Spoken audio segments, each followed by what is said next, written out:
Hello, this is Lynn Courage from The Life Connection. Did you notice that my background has changed? It's also very bright. Let me see if I can sort that. There we go. I want to talk to you about getting quiet. This is one of the first things that I encourage my clients to do and that I want to share with you to do now. The quieter you become, the more you hear. The more you hear, the more you understand.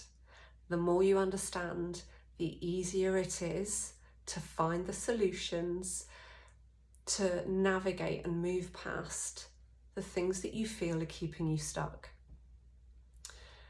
The tool that I encourage you all to do and that I share with my clients is what I call the 5-minute rule. And this is just about being quiet.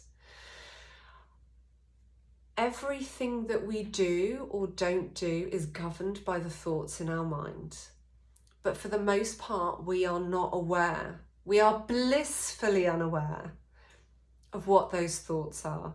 I say blissful, but for the most part, we are driven to tears by the thoughts in our mind, and we take it for granted that that is just how it is. But I want you to just consider what it would be like if you took just 5 minutes at the beginning of your day, before anybody else disturbs you, before the children need you, before you have to give your focus to work or business or housework or wherever you are in your phase of life. And then again at the end of the day, to just have 5 minutes to acknowledge how you are feeling and what the thoughts are that are driving those feelings. In the think tank, which is my primary coaching model, I teach that your emotions, how you are feeling, is what is driving that action or inaction, but before the emotion is the thought.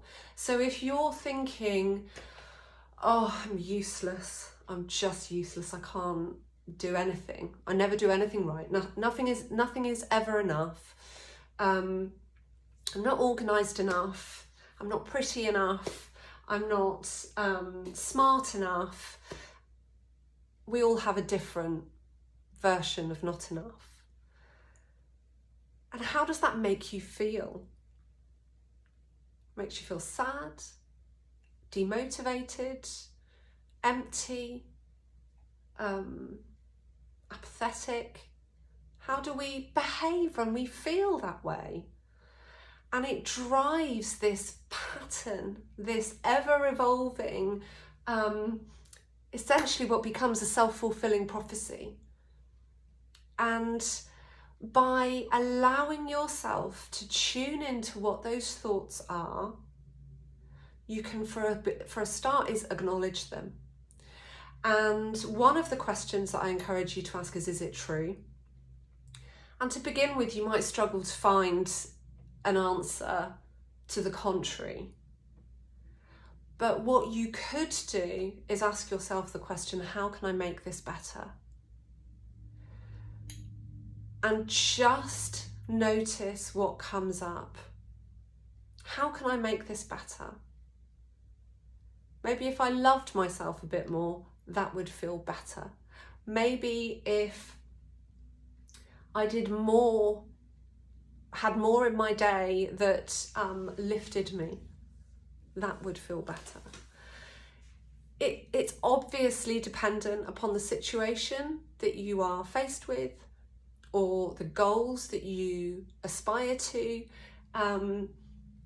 But the one thing that we can change amongst everything else in life is ourselves. And by change, I mean change the way that you look and think about things.